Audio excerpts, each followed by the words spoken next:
sou. Vem reinar em mim, Senhor.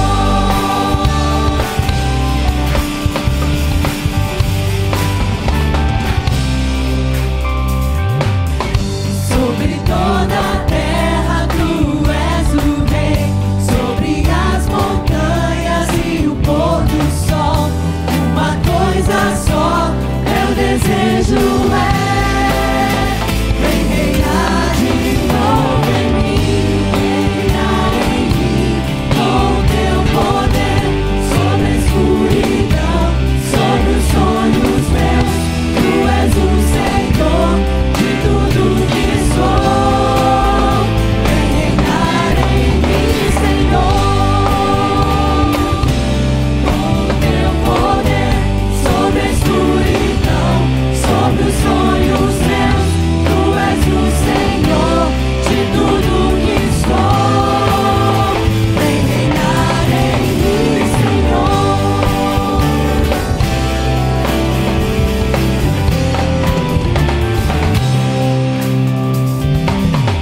Sobre o meu pensar, tudo que eu falar, faz-me refletir a beleza que há em ti. Tu és para mim mais que tudo aqui. Vem reinar de novo em mim, reinar em mim, com o teu poder, sobre a escuridão, sobre os sonhos meus. Tu és o Senhor de tudo que sou. Vem reinar em mim, Senhor, reinar em mim. Faz palma. Com o teu poder, sobre a escuridão. Ele reina sobre a escuridão de tudo que sou. Reinar em mim, com o teu poder, sobre a escuridão, sobre os sonhos meus. Tu és o Senhor de tudo que sou. Vem reinar em mim, Senhor. Vem reinar em mim, Senhor. Vem reinar em mim, Senhor.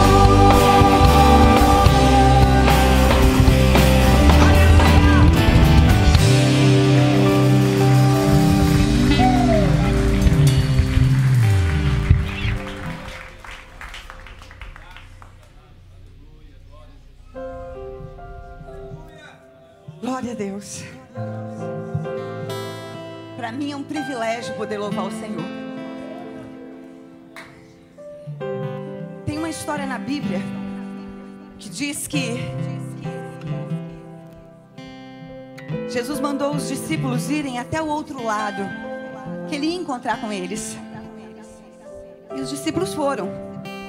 Só que quando chegou no meio do mar, começou uma tempestade. E Jesus não vinha. E o barco começou a querer afundar e Jesus não vinha.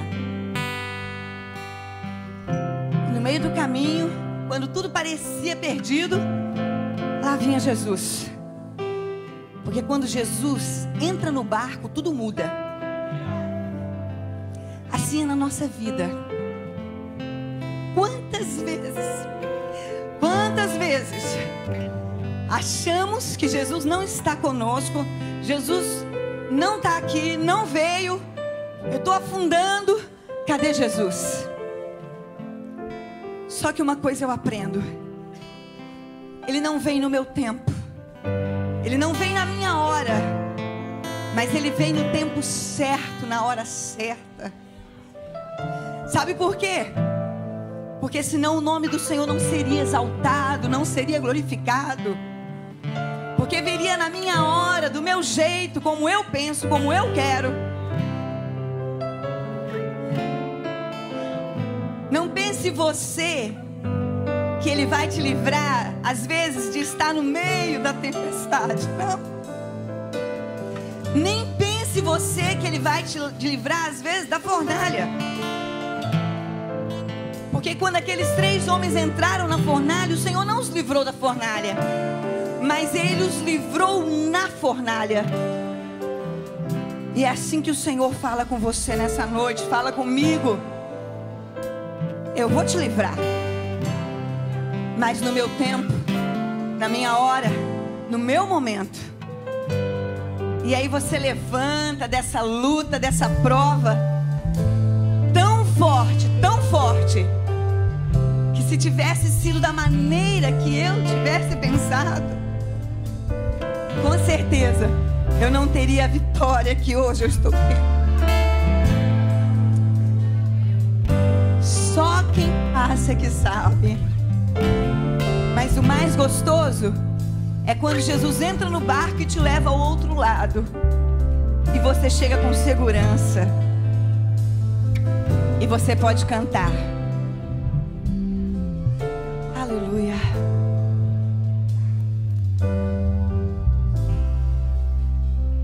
Se o sol se pôr e a noite chegar, tu és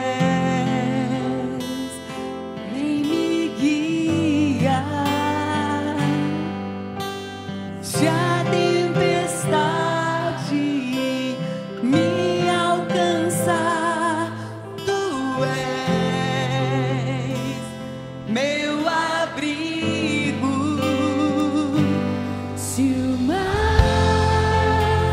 me submergir, a tua mão me traz à tona pra respirar e me faz andar sobre as águas.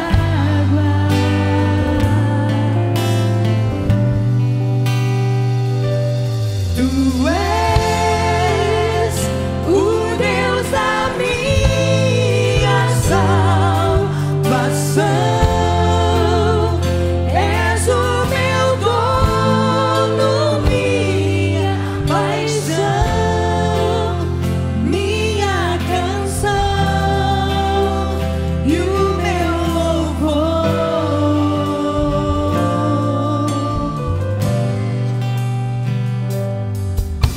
Se o sol se pôr e a noite chegar, tu és quem me guia. Se a tempestade me alcançar, tu és meu abrigo. Se o mar me submergir, a tua mão me traz à tona pra respirar e me faz andar sobre as águas.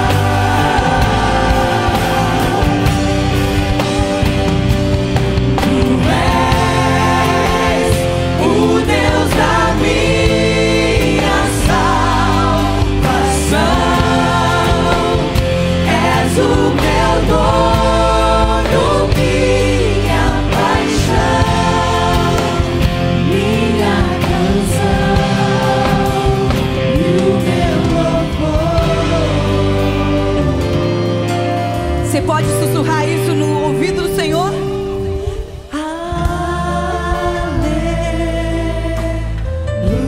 Aleluia. Ainda que sopre o vento, olha, exalte ao Senhor. Aleluia. Aleluia.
seu socorro, venha ao seu encontro e te dá a vitória, te tira dessa situação e escreve uma nova história na sua vida. Aleluia.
Esse Deus é tão maravilhoso, tão maravilhoso, tão maravilhoso, que a gente não encontra palavras para dizer o quanto Ele é maravilhoso. Que mesmo em meio à tempestade, Ele acalma o meu coração. Ele acalma o coração, porque Ele é maravilhoso. O que você precisa nessa noite? O que você precisa nessa noite? Que Ele acalme o teu coração. Ouve isso, que vai acalmar a sua alma nessa noite.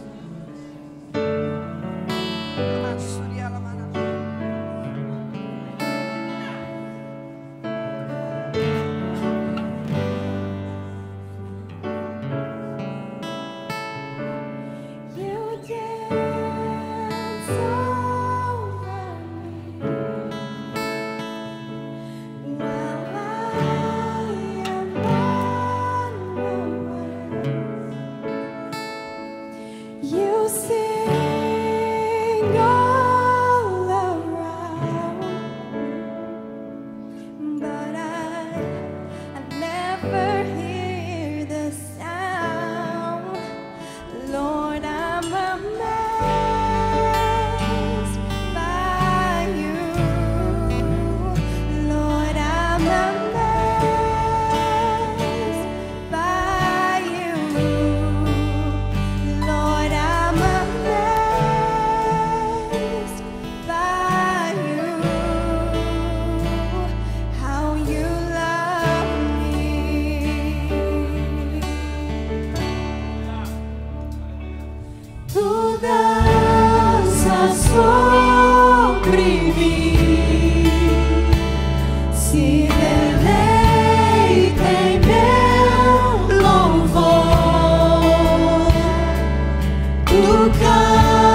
amor é esse?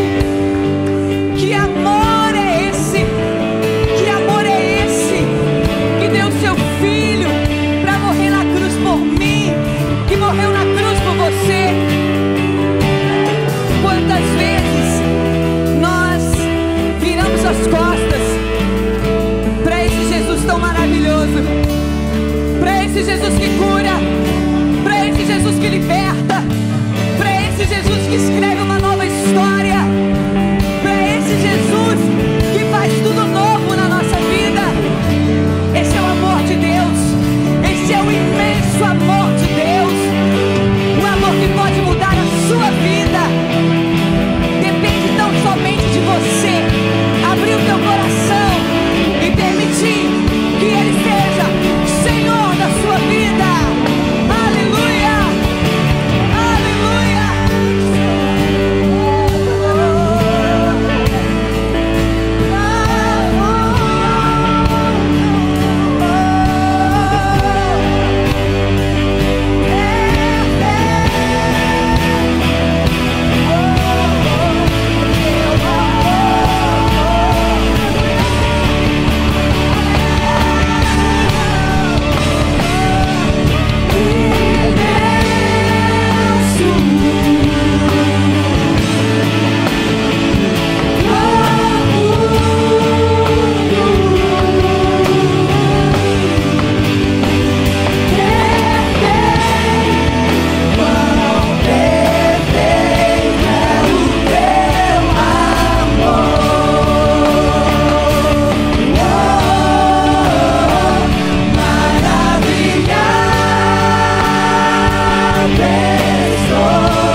Aplauda ao Senhor, aplauda com força. Aplauda com força e para o Rei dos Reis. Abra sua boca e glorifique a Jesus. Diga obrigado pelo teu amor, Senhor. Obrigado pelo teu amor. Obrigado, Senhor, pelo teu amor. Obrigado, Senhor. Graças a Deus. Te adoramos, Jesus. Obrigado pelo teu amor, Senhor. Obrigado, Jesus, pelo teu amor. Diga palavras de gratidão a Deus. Quantas vezes nós perdemos tempo e não agradecemos a Deus? Tira aí alguns segundos para agradecer a Deus pelas mínimas coisas, pelas grandes coisas. Abra sua boca e agradeça a Deus. Te agradecemos. Obrigado pela vida, Senhor. Obrigado pelo amor. Obrigado por este ministério de louvor. Obrigado, Senhor. Obrigado, Deus querido. Obrigado, Senhor Jesus. Deus querido, Senhor, trabalho no sul, trabalho na projeção, trabalho nas luzes, voluntariamente. Obrigado pelas pessoas que trabalham na filmagem. Obrigado pelos diáconos, pelas recepcionistas. Obrigado pelos obreiros, ó Deus. Obrigado por esses músicos, por esses cantores. Obrigado, Senhor, por esta igreja. Obrigado, Senhor. Obrigado pela saúde, pela vida. Obrigado, Senhor, pela minha família, pela minha esposa, pelos meus filhos. Obrigado, Senhor. Te agradecemos, Senhor. Obrigado pelo teu amor, Senhor. Obrigado pelo teu amor, Senhor. Obrigado pelo teu amor, Senhor. Aleluia, te adoramos, Senhor. Continua falando, Senhor, ao nosso coração poderosamente, através também da ministração da tua palavra. Em nome de Jesus, nossos corações estão abertos, Senhor. Crianças, adolescentes, jovens, homens, mulheres que aqui estamos, ó Deus, estamos prontos e queremos ouvir a tua palavra, ser tocados, transformados, abençoados, salvos, reconciliados. Em nome de Jesus, usa a tua filha, Senhor, com poder, unção, graça, autoridade, em nome de Jesus. Em nome de Jesus. Coloca a mão no seu coração e diga assim: eu recebo a palavra de Deus. Em nome de Jesus. Eu te amo, Senhor. Eu te amo, meu Pai. Amém. Glória a Deus. Pode assentar-se alegre, em nome de Jesus. Deus abençoe o ministério de louvor e a todos. Pastora Edilene. Diga, Edilene. Não precisa aprender, né, o nome. Ela vai estar ministrando a palavra de Deus. Pegue a sua Bíblia. E só lembrando, algumas crianças estão conosco aqui hoje, porque começou o ensaio da cantata de Páscoa. Então, até que as nossas salas novas fiquem prontas, e então elas vão precisar, algumas, ficar aqui, enquanto outras estarão ensaiando lá. Amém. Obrigada, pastor. Ok, esse é meu. Obrigada, pastor. A graça e a paz do Senhor Jesus, igreja, amém? É um privilégio estar aqui nessa noite. Eu gostaria de agradecer aos pastores que tão gentilmente me acolheu e a toda a amada igreja. Trago um abraço do meu esposo, pastor Kojimuto, um pastor japonês abençoadíssimo. Ele gostaria de estar aqui conosco, não foi possível porque ele ficou cuidando de 3 crianças lá para mim poder estar aqui, cuidando das igrejas, para que nós pudéssemos estar abrindo novos caminhos aqui agora, queridos. E eu gostaria que você pegasse a sua Bíblia e você erguesse bem a sua Bíblia assim, fazendo igual eu estou fazendo. Diga comigo: eu creio. Esta é a palavra de Deus. E ela diz que eu sou filho de Deus, co-herdeiro com Cristo, que eu posso, e eu posso tudo o que ela diz que eu posso. E eu tenho tudo o que ela diz que eu tenho. E eu sou tudo o que ela diz que eu sou. E eu recebo a palavra viva, eficaz, cortante, penetrante, que transformará a minha vida. Em nome de Jesus. Amém. Dê um aplauso ao nosso Deus. Aleluia. Queridos, o pastor esteve falando um pouco, né, do nosso ministério ali. Há muitos anos atrás, nós já estivemos aqui, né? Eu lembrei, eu estive com vocês numa terça-feira dando o meu testemunho. Mas eu não lembrava mais que era vocês. Era quarta-feira, exatamente, dando testemunho ali e falando do que Deus estava fazendo. Só que nós estávamos começando o nosso ministério ali no Japão. E estamos ali há 15 anos, meus queridos. Não tem sido fácil. Eu vi a missionária falando aqui que ela tem o ministério do beijinho. Cadê a missionária? Querida, você tem o ministério do beijinho e eu tenho o ministério do abraço lá no Japão. Olha como o Espírito Santo é criativo, né? Nós estamos literalmente trabalhando com a terapia do abraço. É essa a estratégia que Deus tem dado para a nação japonesa. E o Senhor tem nos dado ali as estratégias corretas, as chaves certas para entrar e alcançar aquela nação. Não tem sido fácil o desafio, mas finalmente eu tenho percebido que os caminhos têm se aberto. Caminhos novos no deserto têm se aberto. E eu gostaria de compartilhar nessa noite com vocês um pouquinho do que Deus tem feito no nosso ministério ali, através da terapia, através da psicanálise, através do pastorado. Lá o país que tem hoje menos de 0,5% da população evangélica. Então, quando eu venho aqui na América, que eu vejo os céus abertos, o povo todo mergulhando na presença de Deus, até a sensação térmica daqui é diferente do Japão. A primeira vez que eu cheguei no Japão, a sensação que eu tive é que eu estava entrando num vidro com tampa e eu estava sem oxigênio. É literalmente assim que eu me senti quando cheguei no Japão pela primeira vez. E quando eu venho na América, eu sinto como um peixe na água.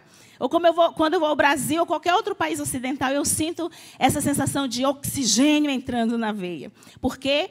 Porque aonde há a presença de Deus em uma nação, ali a presença de Deus é invocada e a terra é curada.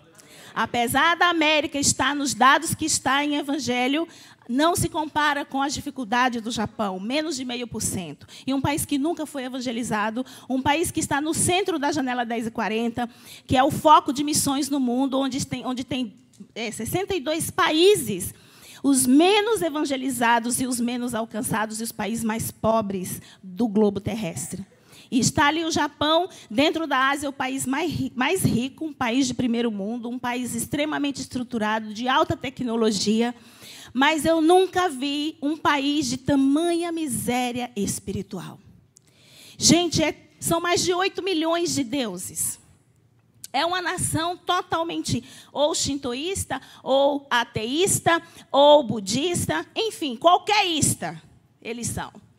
E é um país que tudo é Deus. Até cocô de vaca tem altar lá no Japão, para você ter ideia. Bem, vendo isso, buscando ao Senhor, eu falei, Senhor, o que fazer aqui? Eu já estava frustrada. E naquela época, eu fui a um seminário de Pyeongchu. Ele estava ali no Japão, ministrando aos pastores da nação. E eu fui ao seminário dele. E eu falei, Senhor, por que o Senhor não usa Pyeongchu? O homem da maior igreja do mundo. E o ministério dele aqui do lado, 2h30. Traz o ministério dele para cá. Ganha o Japão, Senhor. E eu orando, eu buscando a Deus. Um dia o Espírito Santo me disse, eu não vou usar a Coreia. Eu vou usar os brasileiros para alcançar o Japão. Os brasileiros têm uma coisa que os japoneses estão necessitando, que é ternura, calor, abraço. Os brasileiros sabem amar. E hoje, o que o japonês precisa é de amor. Não é que os japoneses são ruins, que eles são frios ou isso, aquilo, outro. É que nunca houve semente plantada naquela terra. Nunca houve missionários que amassem aquele país para estar dando a vida ali. Estamos ali no idioma mais difícil do mundo, gente. O japonês é o idioma mais difícil do mundo. E quando eu falo para alguns pastores lá do Japão, olha, o japonês era líder da Torre de Babel, porque uma língua difícil dessa só pode ter uma maldição especial. Eles ficam com muita raiva de mim quando eu falo isso. Mas como a gente está aqui, né, não falem para ninguém, é segredo, tá?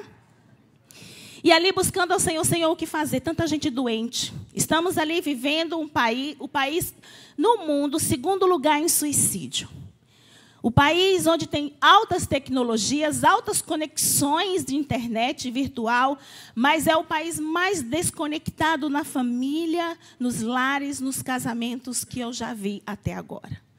Tamanho é o caos na família. Foi quando Deus falou comigo pela primeira vez da terapia do abraço. E quando Deus me convidou a abraçar o japonês. A nossa igreja é a igreja do abraço. A gente abraça. E é lindo ver quando Deus alcança um japonês.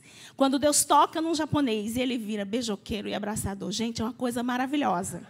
Vocês têm que ir lá. Pastores, vocês estão convidados para ir lá na nossa igreja. Para abraçar e beijá-los. E ali o Senhor me disse, prepare a mesa. E esse é o tema que nós vamos ministrar hoje. A experiência da mesa. O pastor me disse que vocês estavam trabalhando sobre o investimento.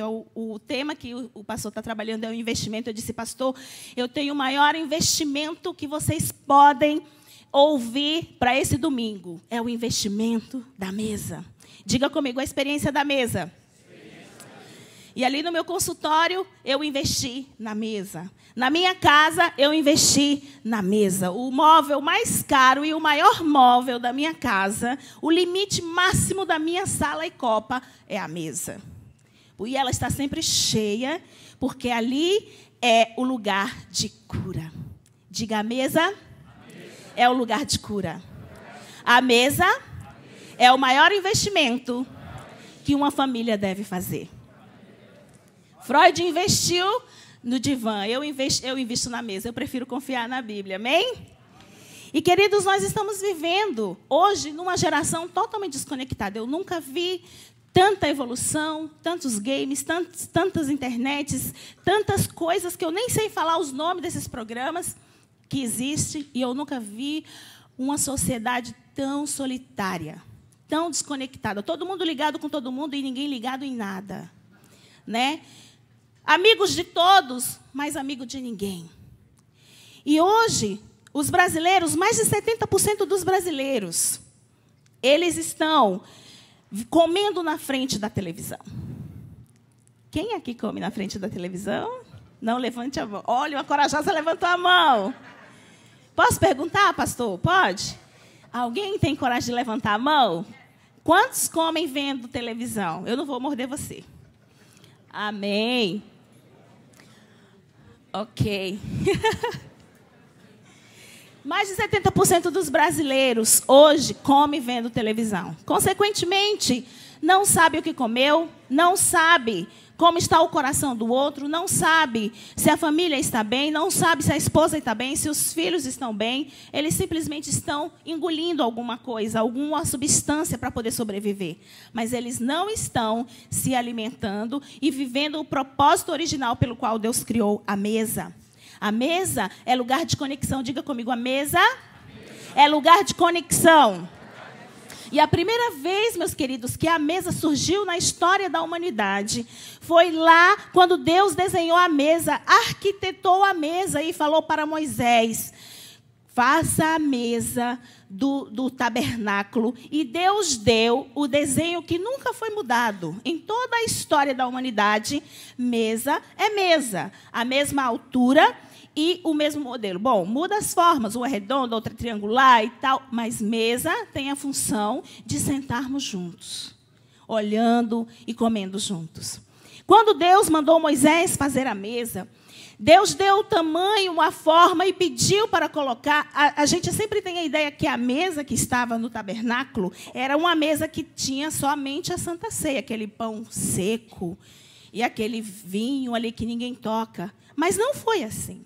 Se você for lá ler em Êxodo, você vai ver que Deus deu um mapa e Ele mandou colocar talheres, pratos, copos, representando ali uma ceia com o Senhor. E o mais interessante é que o pão que estava na mesa do tabernáculo, hoje é representado por Jesus, que é o pão da vida. Então, quando nós nos sentamos na mesa, meus queridos, nós estamos convidando, orando e convidando mais uma pessoa para sentar na mesa. Quem é? Jesus, o pão da vida. Por isso é necessário sentar na mesa, orar e invocar a cura do Senhor naquele momento, porque a mesa é lugar de cura. A mesa é lugar de comunhão.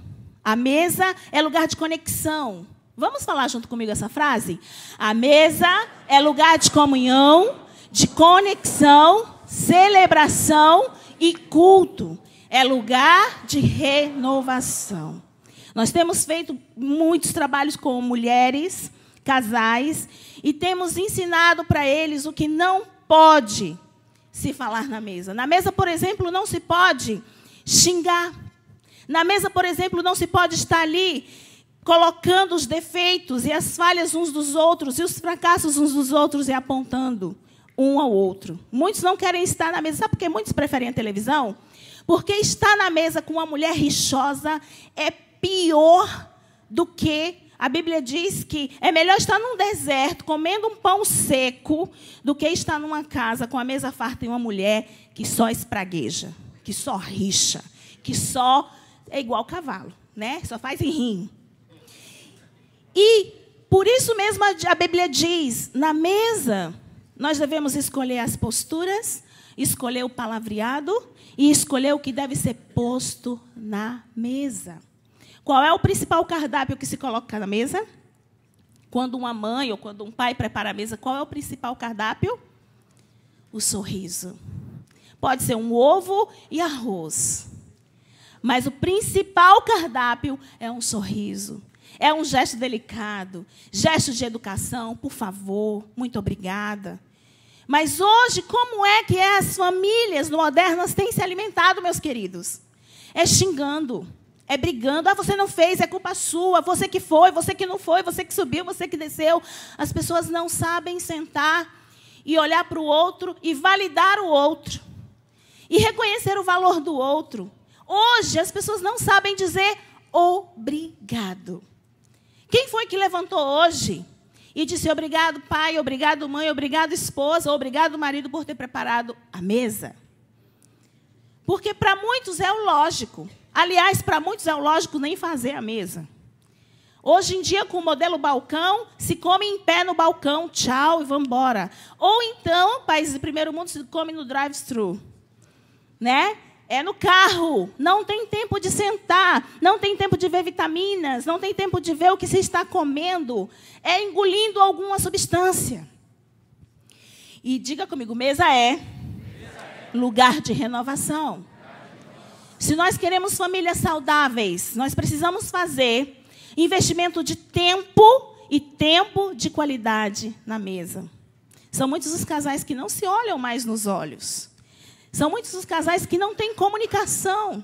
Lá no Japão, há 15 anos atrás, quando eu cheguei, uma das coisas que eu mais me assustei é que quando a gente vai num restaurante, os casais estão ali, cada um... Antigamente, era o marido com o jornal e a mulher com a revista.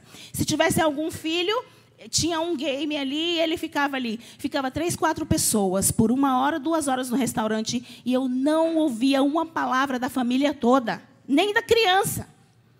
Eu ficava anotando aquilo. Por 15 anos eu anoto, pastor. 15 anos eu anoto. Eu conto em uma mão as vezes que eu vi uma família feliz, japonesa, celebrando o restaurante e vendo a comida, por mais fina que seja a comida. Eles estão, cada um, olhando sua revista. Não se falam. Não se conversam. E aí eu comecei a ver aquilo e eu falei, peraí.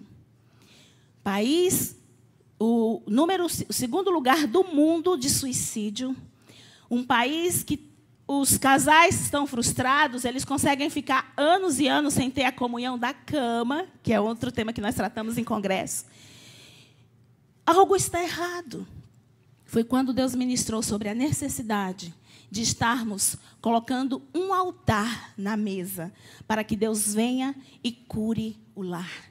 Para que Deus venha e converta o coração dos pais aos filhos e o coração dos filhos aos pais. Para que Deus venha e converta o coração das mulheres à cozinha. Quando nós ministramos no Ministério de Mulheres para mulheres, tem mulheres que chegam a uivar, porque elas não querem cozinhar, elas não querem ir servir a sua família, e elas odeiam quando eu ministro isso. Aqui não tem esse problema, é só lá. Aqui está tudo curada. Glória a Deus. Mais ou menos, irmão? Mais ou menos, pastor. Pensei que era só lá. Irmão, olha, eu quero voltar aqui de novo, não me comprometa, por favor. As mulheres não querem, e eu quero falar para você uma frase que já dizia o meu avô, o meu bisavô, e eu quero te dizer. Veio Freud, veio tantos outros, e a conclusão é: lugar de mulher é na cozinha. É a Bíblia que diz. Se você não está feliz com isso, abra a Bíblia em Salmo 28. Versículo 3. Pode mudar a tela para mim. Salmo 28, versículo 3, que diz: a tua mulher será como a videira frutífera. Vamos ler comigo? A tua mulher frutífera ao lado da tua casa.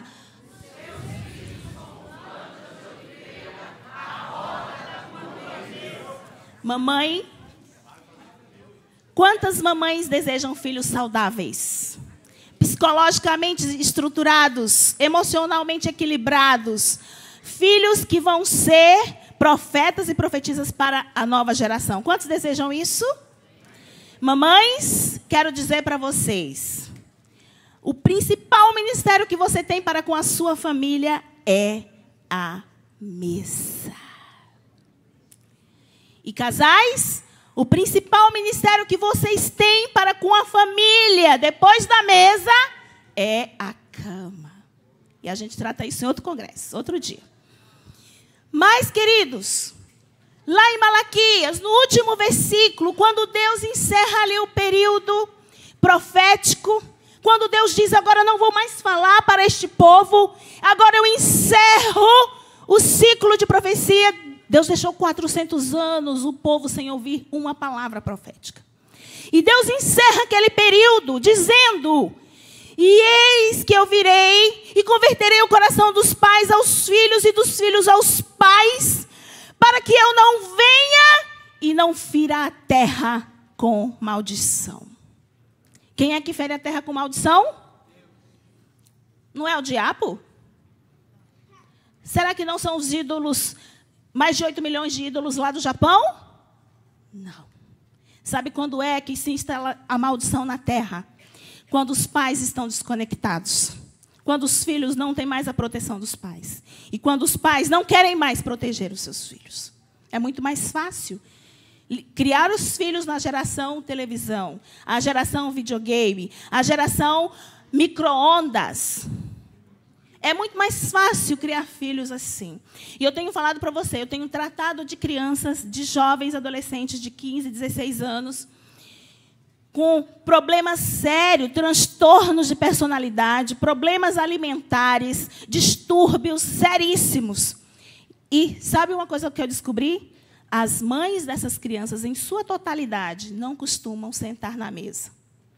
E a grande maioria não tem nem um móvel mesa na sua casa. É balcão.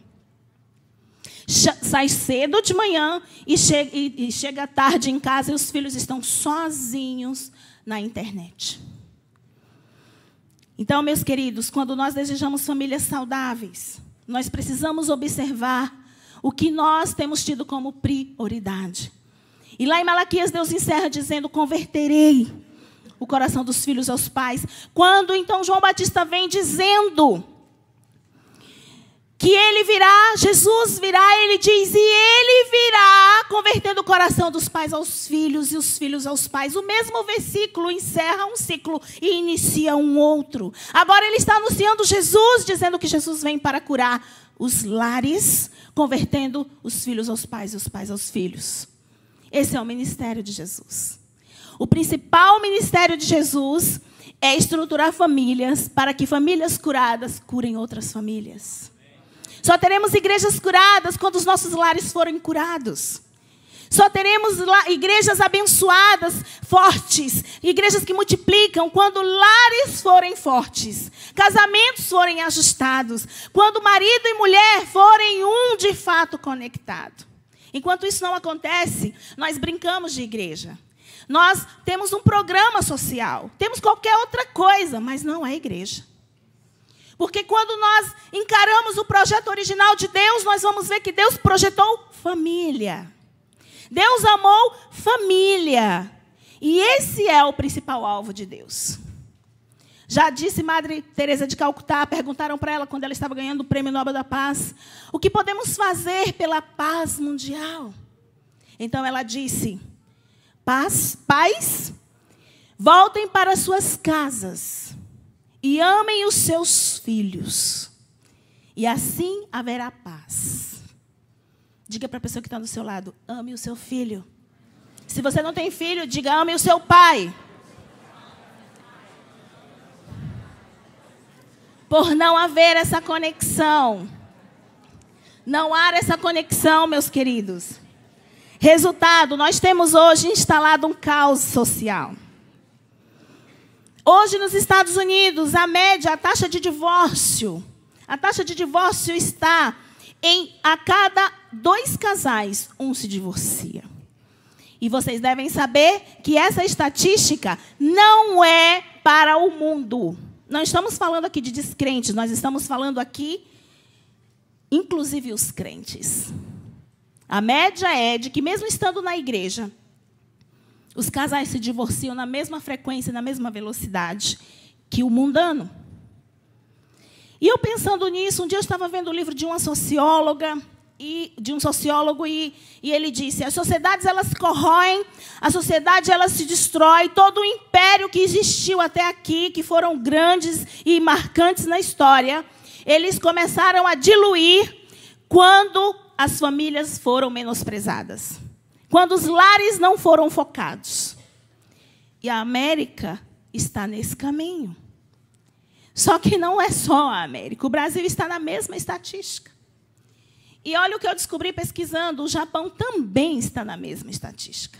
Há um caos mundial para a família.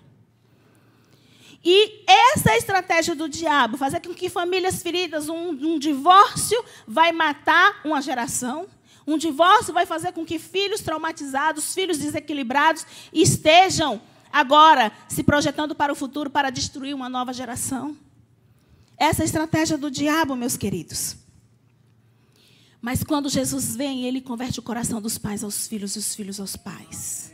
Diga para a pessoa que está do seu lado que Deus derrame sobre você uma unção nessa hora de conversão, de conexão com a sua família. Aleluia. No lar, meus queridos, é onde o coração é formado. O nosso lar, no lar, nosso coração é ferido ou ele é endurecido. Ou nós somos ali alimentados, cultivados, ou nós seremos destruídos. Ou ele pode ser endurecido, ou ele pode ser fortalecido. Essa é a função do lar.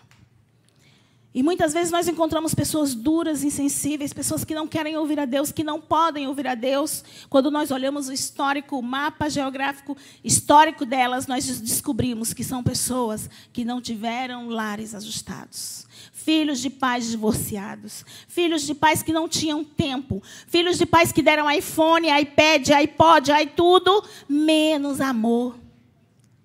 Os pais dessa geração estão acreditando que dar presentes aos filhos vai substituir presença. E, queridos, eu quero te afirmar, o seu filho prefere a sua presença. Diga para a pessoa que está do seu lado, o seu filho prefere presença a presente.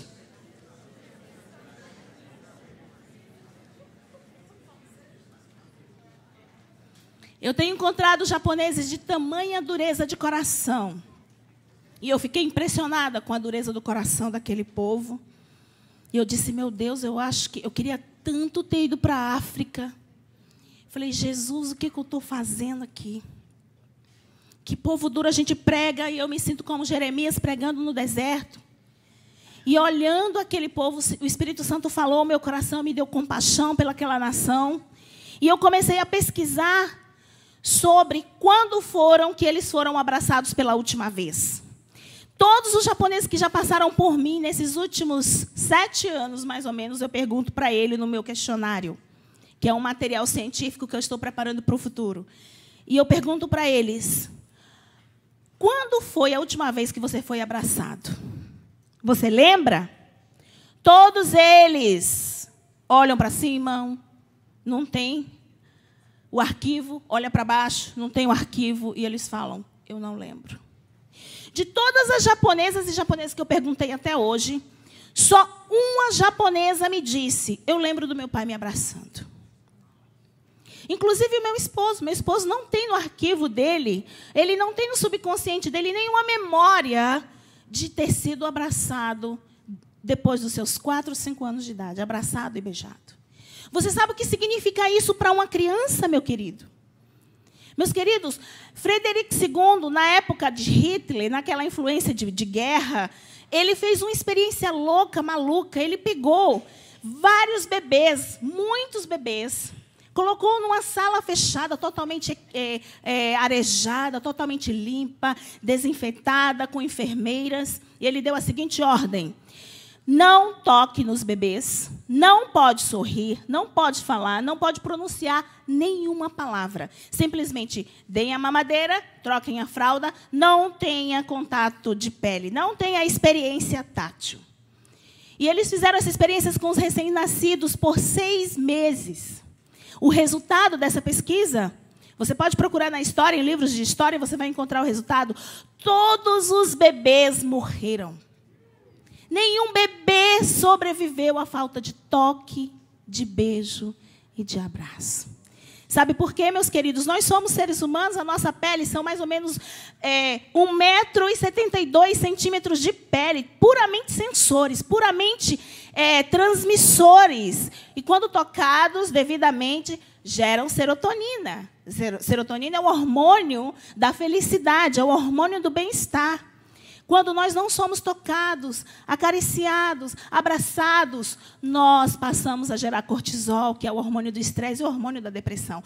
Essa geração é uma geração estressada, cheia de cortisol, porque não se abraça, porque não se beija. E daí, quando Deus fala com os missionários, vai a esses países e abraça e beija, que nisso está a cura. Então, meus queridos, você abraçou a pessoa que está do seu lado hoje? Você já deu um abraço nela? Já recebeu uma carga de serotonina? Abraça, é de graça. Recebe, faz bem, é antidepressivo.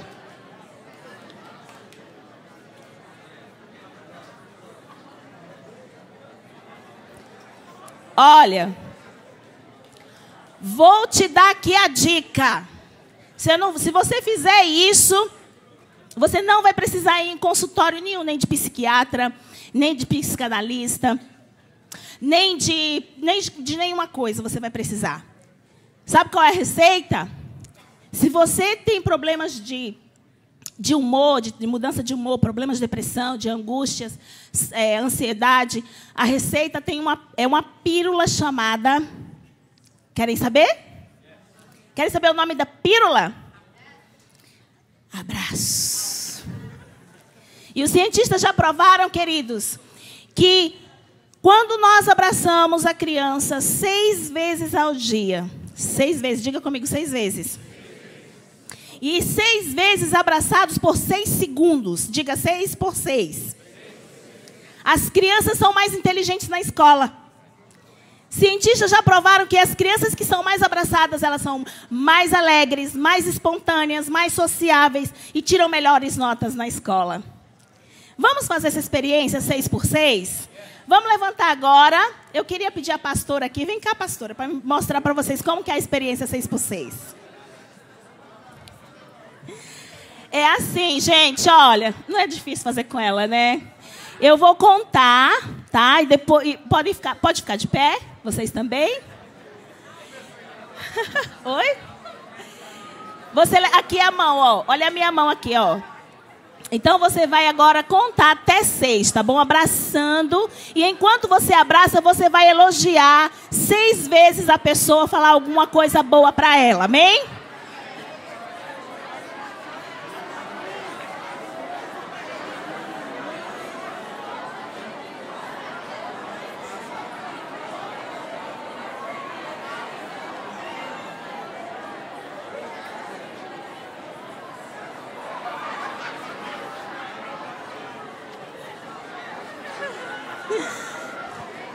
Contaram 6 segundos?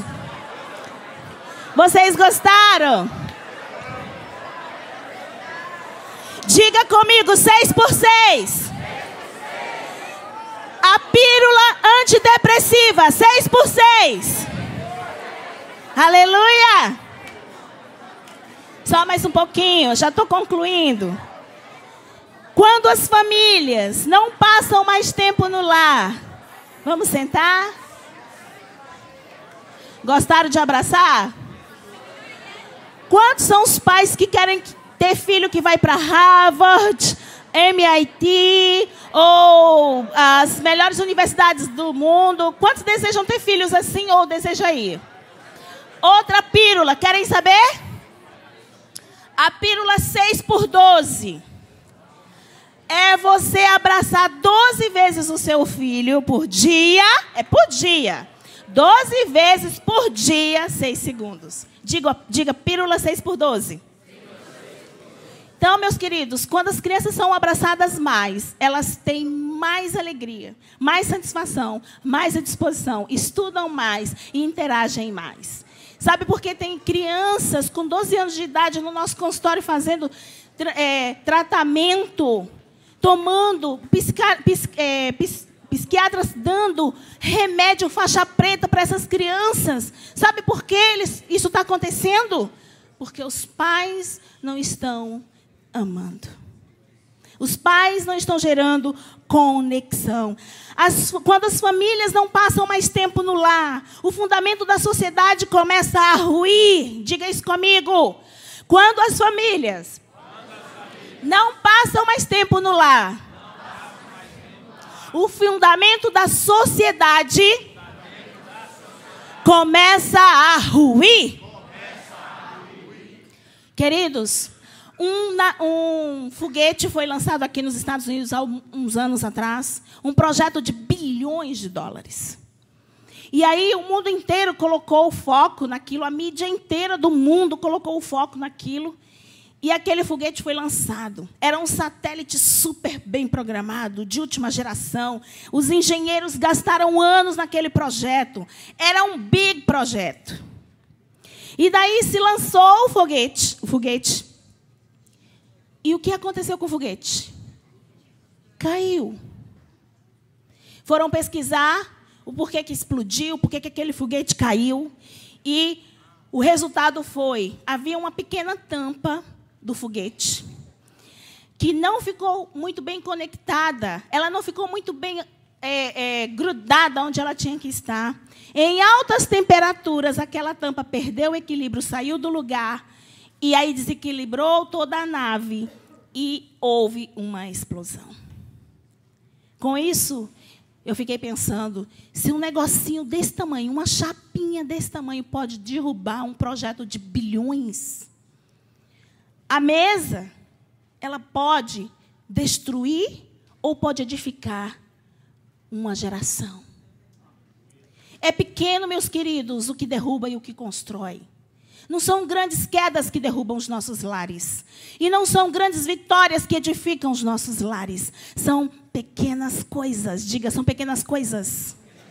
Quando nós não damos importância aos detalhes, aí nós somos lesados. As pequenas raposinhas, ela vem disfarçadamente. Quando você olha, já levou o seu tesouro, já levou o seu patrimônio.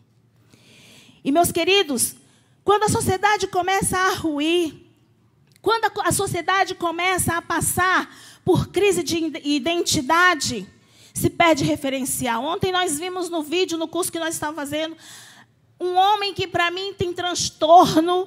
Aquele homem é, no mínimo, um sociopata, um psicopata, algo parecido, aquele que estava na fila do validar. Lembra do vídeo? Alguém pode ver esse vídeo no YouTube? Uma fila num lugar horroroso, e o cara todo assanhado, e ali as pessoas pagavam. Pegavam um papel, parecia que estava ali indo para um estacionamento, alguma coisa assim, e validado. E a única coisa que ele fazia era dizer, nossa, como as suas bochechas são bonitas. Nossa, como você é inteligente. E ele elogiava apenas as pessoas e fez fila. Fez fila, sabe por quê?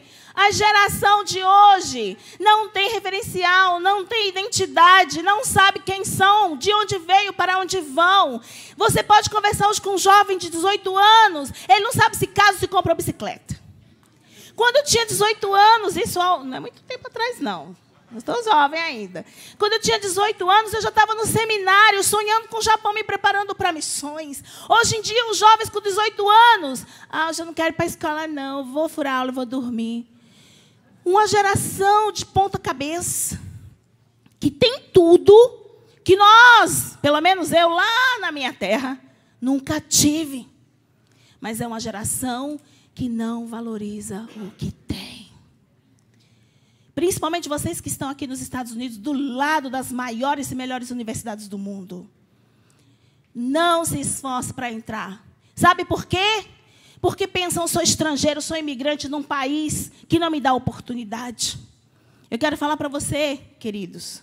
Você pensa que foi fácil para uma brasileira nordestina chegar no Japão e tentar abrir um ministério? Nós dois, ele e eu, apenas começamos do zero.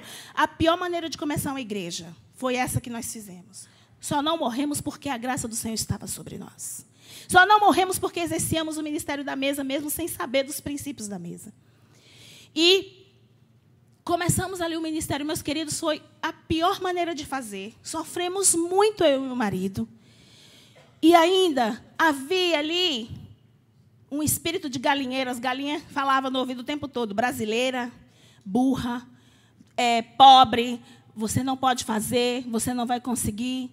Mas isso não foi só quando eu cheguei no Japão. Quando eu estava no seminário também, os professores americanos que estavam lá, missionários, capacitados, treinados, eu falei, agora eu cheguei no lugar certo, agora vão me treinar, vão me capacitar, vão me guiar, e agora eu estou onde eu devia estar. Quando eu abri a boca e disse, eu tenho um chamado para o Japão, imagina a reação. Eu lembro de uma das professoras americanas que falou para mim assim, o que você vai fazer no Japão? Você fala inglês? Ela é alta assim, né? E eu baixinha. Aí ela, você fala inglês? Eu tinha 18 anos, gente. Isso é judiação demais. Não sabia nem responder. Não. Você tem faculdade? Não. Você toca piano, algum instrumento? Não. Aí ela disse, o que você vai fazer no Japão? Porque se fosse eu entenderia, eu sou americana, eu toco, faço isso, aquilo. O que você vai fazer no Japão? Eu não sabia nem como responder. Não ouvi isso somente dela. Ah, essa daí... cuidado com aquela menina. Ela é meia doida. Ela disse que vai para o Japão, mas ela não tem dinheiro. Ela é nordestina. Ela é pobre. Coitada dela. Eu fiquei 1 ano e 4 meses me preparando no seminário para ir para o Japão. Quando o meu marido chegou pela primeira vez em mais de 30 anos de seminário, o primeiro japonês na história do seminário que veio. Por que vocês acham que ele veio? Porque tinha um joelho plantado no chão. Havia ali uma mulher de fé orando, dizendo, Deus, me dá o passaporte para ir para aquela terra. E eu não quero, Senhor, que seja assim um cara que, você é bonitinha, vamos casar, não. Eu coloquei na minha lista. Tem que ser isso e isso. 11 itens. E depois eu disse... porque mulher de Deus tem que ser difícil, não é verdade? Tudo que é fácil não presta. E ali, eu coloquei 11 itens e eu disse, olha, ele vai chegar e ele vai dizer assim, eu quero casar com você. Se ele falar, vamos namorar, passa próximo. Yeah! Sabe por quê? Crente não namora. Crente se compromete primeiro com o seu pastor. Namoro de crente é primeiro a 3. É você, o seu pastor e a moça. Depois que Deus confirmou, aí você vai e aumenta mais 2 de cada lado. Os pais dela e os seus pais. Aí fica namoro em grupo. Se o cara te chama, vamos só nós 2, você sabe, a gente precisa ter intimidade, se conhecer. Sai fora que é laço, minha filha, corre. Não tem nada para você aí, não. E eu disse, Deus, se vier algum doido e falar, eu quero namorar, já era. Eu coloquei essa lista diante de Deus. E eu jejuava todas as quartas-feiras, eu dava o dízimo do meu tempo para o Senhor, eu orava 2 horas e 24 minutos todos os dias, olhando aquela lista e profetizando o meu futuro em Deus no Japão. Pessoas dizem, ela é baiana, e ela é pobre, ela é burra, e ela não vai poder ir. E eu tinha que mudar aquilo, eu tinha que tirar aquelas vozes do meu ouvido e ouvir a voz de Deus. Meus queridos, o que você acha que aconteceu? Quando o meu japonês chegou lá, encomendado, embalado em papel de presente, chegou lá um urubu nele e disse assim, olha, cuidado com a tal de Edilene aí. Você não chega perto dela não, porque ela, diz ela que vai para o Japão, coitada. Você toma cuidado que ela é perigosa. Aí o meu esposo disse, não, eu vim aqui para estudar, para me preparar, eu não quero saber de mulher na minha vida agora, eu tenho um chamado de Deus, eu não estou preocupado com isso agora. Tá, tudo bem, cuidado com a Edilene, ok? Ele, ok, pode deixar. Eu trabalhava no escritório do seminário. E daí, ele tinha que ligar para o Japão, e ele ia no escritório do seminário e eu pedia os meus favores. Daí ele perguntou, qual é o seu nome? E o meu nome para os íntimos é Ed. E aí eu falei, não, meu nome é Ed e tal. Não falei nada do meu chamado, não falei nada da minha visão. Simplesmente, 2 semanas depois eu falei, escuta, você não poderia trocar comigo? Eu tenho interesse em aprender o japonês, você não poderia me ensinar o japonês? Eu te ensino português e aí a gente paga trocando. Ele, ótimo, eu preciso melhorar o meu português. Eu falei, maravilha. 1 semana depois, ele me pediu em casamento. Louvado seja Deus. Não me pediu em namoro e ele chegou já dizendo, olha, Deus me disse que ele me trouxe até aqui, do outro lado do globo, para levar você para o Japão. Vamos embora para o Japão pregar o evangelho junto comigo. Foi o pedido mais romântico que poderia acontecer na minha vida. E estamos assim, 18 anos agora casados, temos 3 filhos lindos, já abrimos 7 igrejas. E estamos honrando ao Senhor naquele ministério. Louvado seja Deus. Ano passado, eu tive a oportunidade de voltar lá no seminário, 20 anos depois. E eu fui lá dar a resposta. Tem sabor de mel. Eu falei, bem, como estão vocês? Aqui está a nossa obra. Quando é que vocês vão nos Estados Unidos?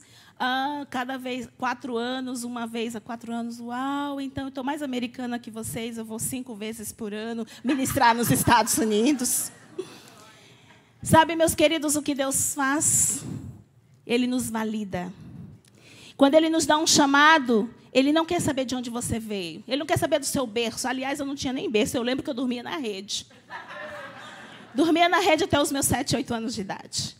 Você sabe como que é o nome da cidade do Paulo Abreu mesmo? Ele não sabe. Sabe de onde que eu vim, pastor? Da Vila Carrapato. Não tem lugar pior que esse. Não sei como que foram pôr esse nome lá. Hoje já está mais moderno. Já tem ônibus na cidade. Mas foi daí que eu vim. E eu não tenho vergonha nenhuma de dizer. Porque tudo que sou, tudo que tenho, tudo que fiz e vou fazer, vem do Pai das luzes. Louvado seja o Senhor. Aleluia. Meus queridos, os simples atos, voltando aqui ao assunto, os simples atos de comer juntos,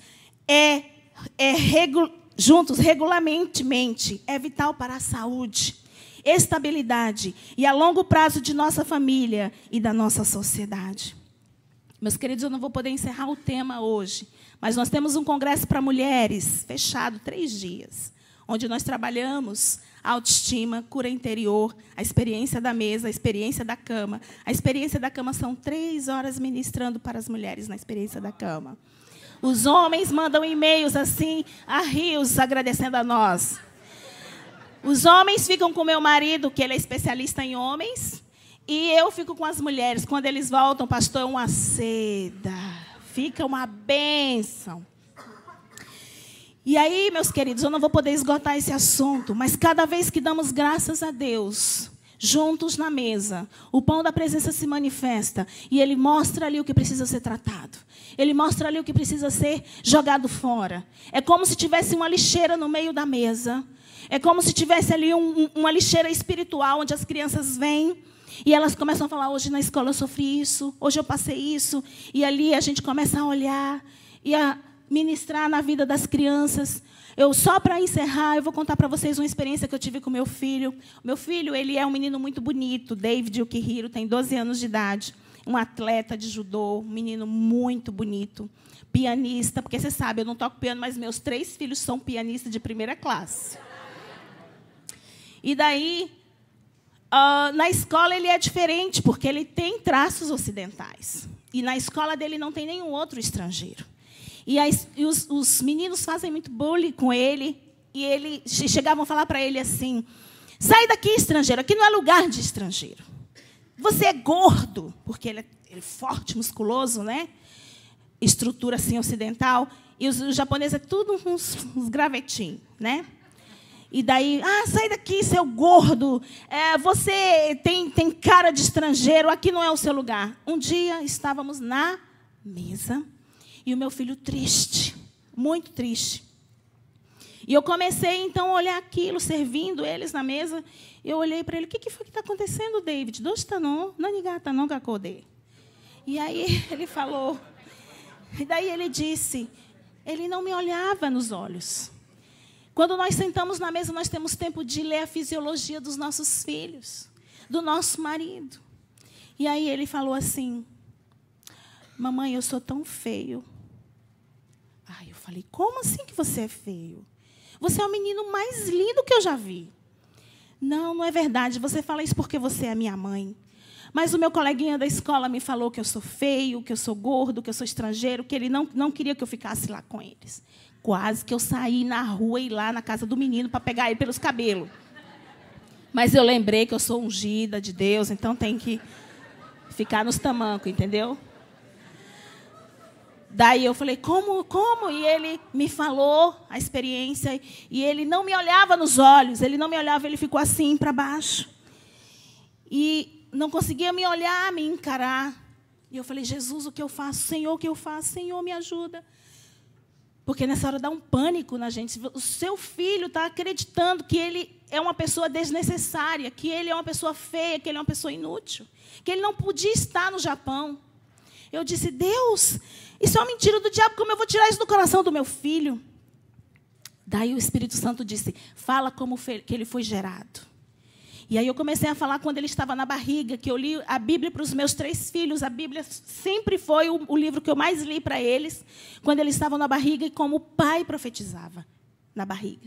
Eu disse, sabe, filho, como o seu pai chegava e falava com você.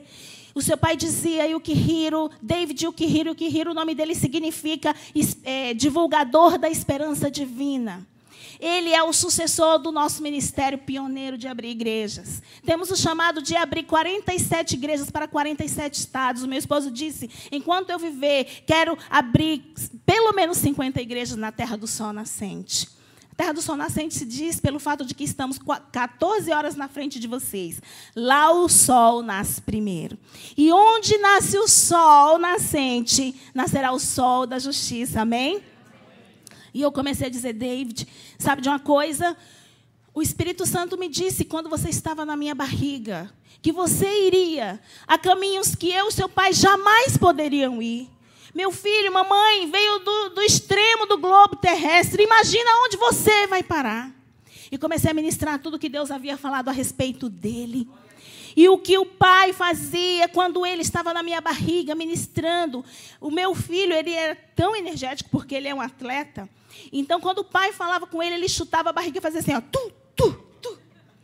E eu comecei a falar isso para ele, o quanto ele correspondia com aquela conversa espiritual.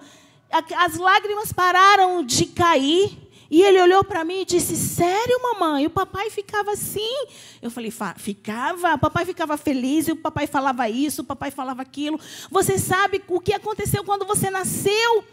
Aí ele disse, o quê? O seu pai chorou muito de alegria, porque foi o menino mais lindo que ele já viu. Meus irmãos, foi aonde mesmo que eu estava? Na mesa. O meu filho enxugou as lágrimas assim. Verdade, mamãe. O que foi que aconteceu mais? Conta mais. A dor foi curada na hora. E eu disse para ele, filho, não responda com a mesma moeda. Amanhã, quando você chegar lá, você vai dizer para aqueles meninos, eu perdoo você. Sabe por quê? Porque você foi amado, você foi desejado, programado, você foi sonhado e arquitetado por Deus. Você tem pais que te amam absolutamente e o seu pai poderia morrer por você.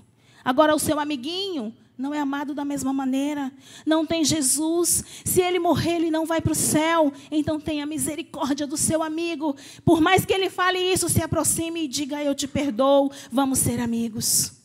Claro que eu queria que ele dissesse, que ele fosse lá e desse um soco nele, né? Mas eu ensinei o que a Bíblia diz. No outro dia, ele chegou naquelas crianças e fez exatamente isso. E aí eu disse, Yukihiro, nós vamos fazer um churrasco brasileiro aqui.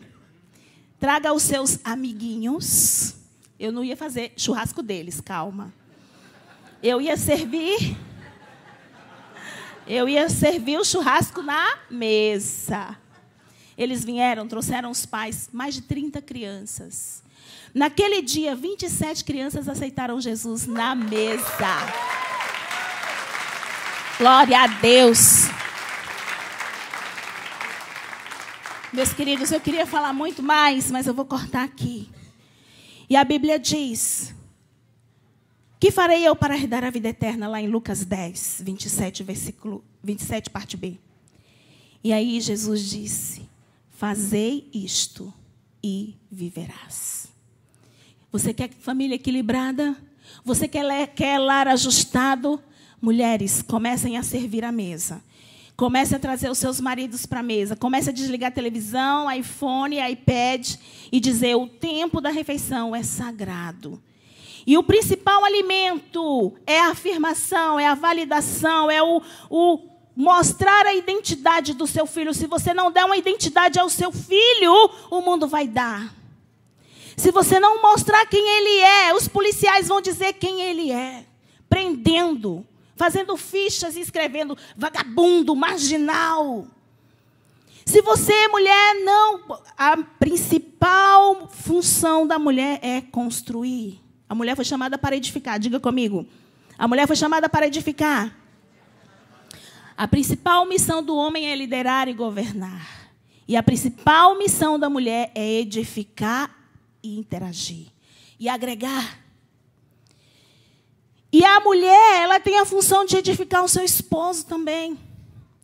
Você sabia, mulher, que quando você, todos os dias, exalta a qualidade do seu marido, quando você olha para ele e diz o que ele é bom, você sabia que aquilo dali vai melhorar 100 vezes mais? Olha, eu vi uma estatística 4 anos atrás de alguns cientistas aqui dos Estados Unidos que disseram de uma pesquisa que eles fizeram com casais aqui, que os homens, que as mulheres levavam os maridos na porta, davam um beijinho, davam um abraço e abençoavam eles, esses homens aumentavam o salário deles em 30%. Eu disse, peraí, temos uma ferramenta sobrenatural. Que mistério é esse? 4 anos eu comecei a fazer essa experiência na minha casa. Peguei um olhinho de unção, coloquei na entrada do móvel da porta. Todas as vezes que o meu marido vai sair, eu vou lá, dou um beijo, um abraço, ministro sobre ele: marido, você hoje vai fechar grandes negócios, grandes imóveis vão ser comprados e vendidos, a unção de Deus está sobre você, tudo que você tocar, você vai prosperar, as pessoas virão até você pedindo ajuda, cada negócio que você fizer, você vai poder evangelizar também. Queridos, em 3 anos, o salário do meu marido aumentou 50%. Não é salário ministerial. Nós trabalhamos há 13 anos e não somos remunerados pela igreja. Porque é uma opção. Nós somos... meu esposo é um homem de negócio muito bem-sucedido e há 13 anos serve ao Senhor voluntariamente. E por isso Deus tem honrado ele financeiramente. Então, mulher, você quer ter um marido próspero? Comece a levantar de manhã, não fique no edredom, não. E o coitado infeliz sai sem tomar café. Sai comprando comida no drive-thru, no McDonald's. Meu Deus!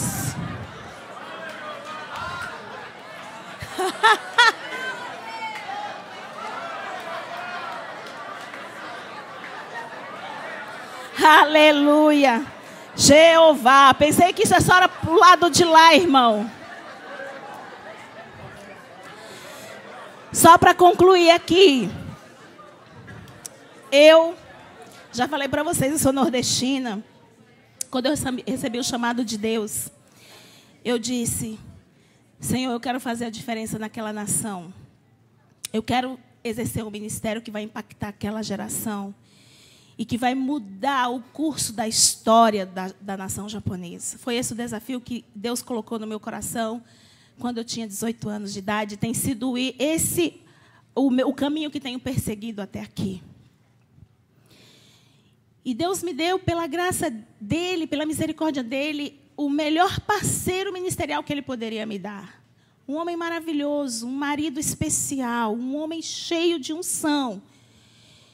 E eu olho para ele, eu digo para ele, há muitos anos, querido, você é um profeta para essa nação.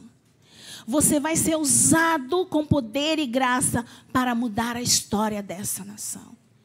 Quando eu falo isso, quando eu comecei a falar isso, um dia o Espírito Santo me disse que o ministério de impacto, de poder, que iria mudar a história da nação, iria nascer de nós, do nosso ventre, ali das nossas entranhas. Quando eu disse para ele, a primeira vez ele fez assim, falou: quem sou eu? Isso nunca vai poder acontecer. Eu falei isso anos para ele. Até que um dia o próprio Espírito Santo tocou no coração dele e disse qual era o perfil do ministério que Deus estava dando para ele.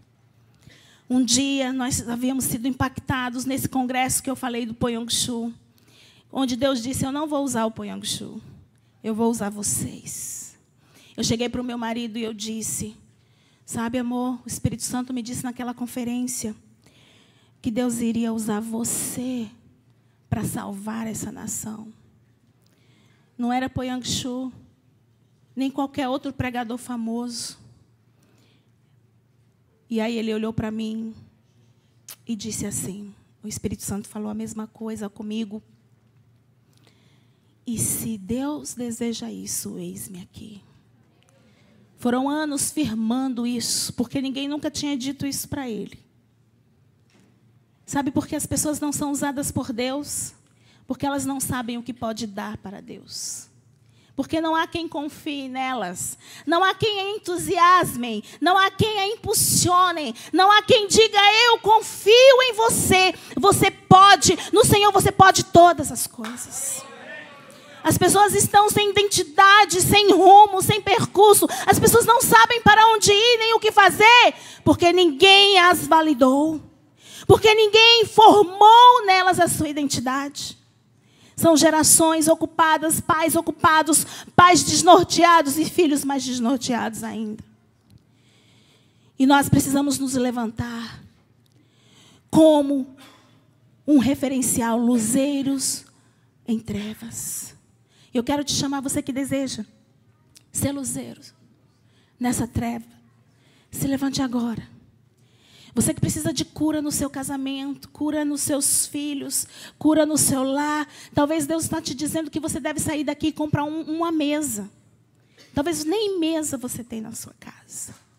Eu quero te encorajar a fazer isso. Eu quero te encorajar a buscar a presença de Deus na mesa. E eu tenho certeza que revelações sobrenaturais virão sobre a sua vida. Vamos ficar de pé, meus queridos.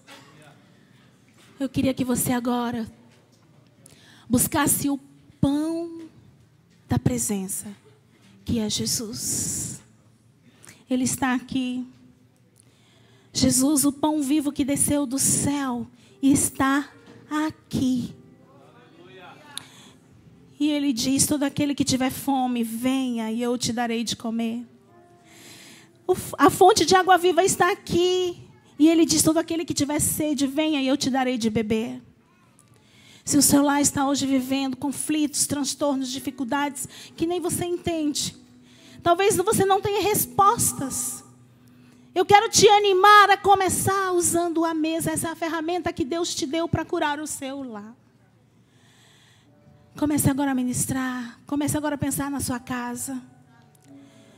Há um sonho específico, um projeto específico de Deus para a sua casa. Deus ama a sua casa.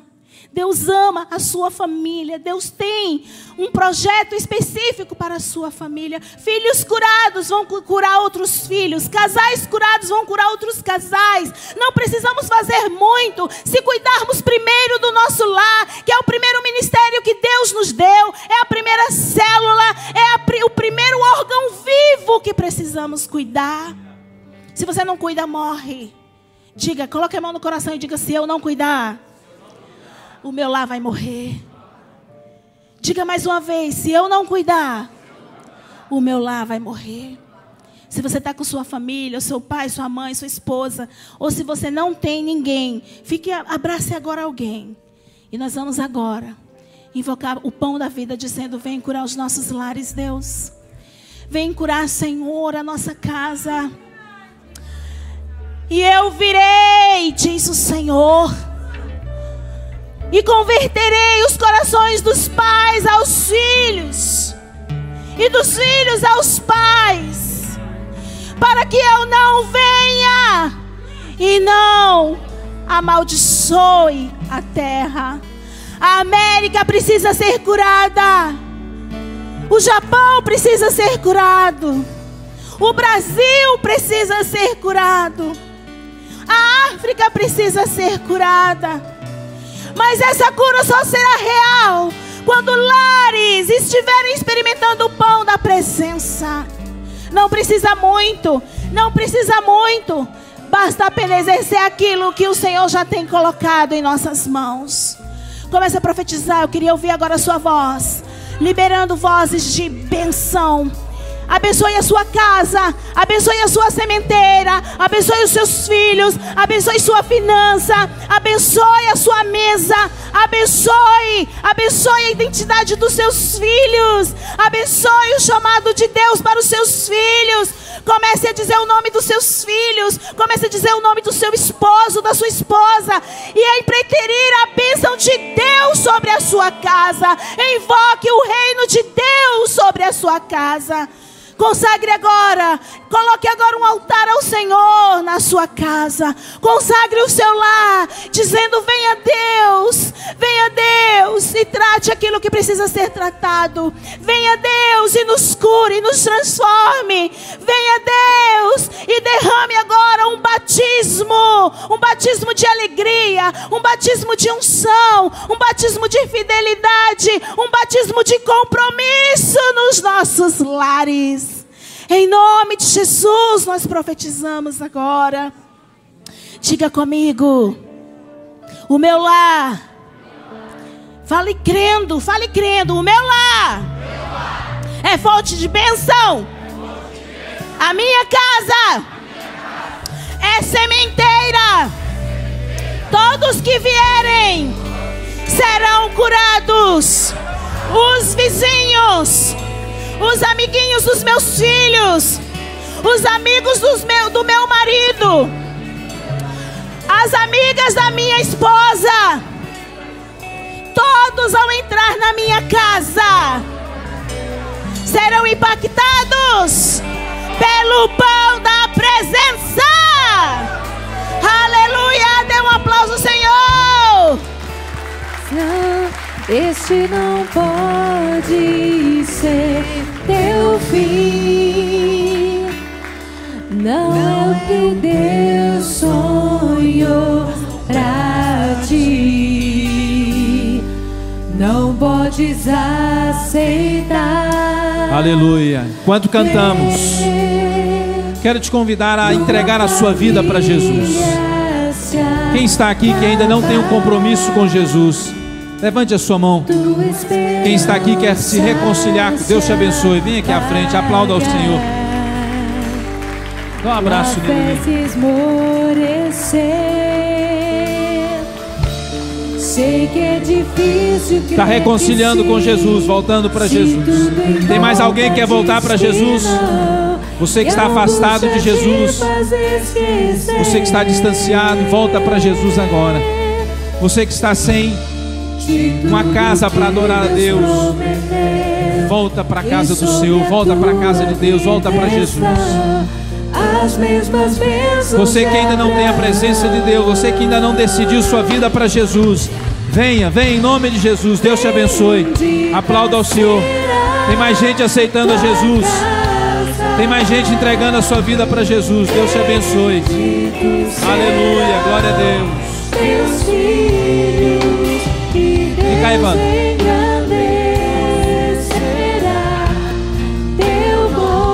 Você que está nos vendo, nos assistindo, nos ouvindo, Jesus Cristo é o pão da vida. Ele quer alcançar a sua vida. Deus é o Deus da família, o Deus que criou a família, criou o lar. Que Deus possa alcançar a sua vida, a sua casa, o seu lar.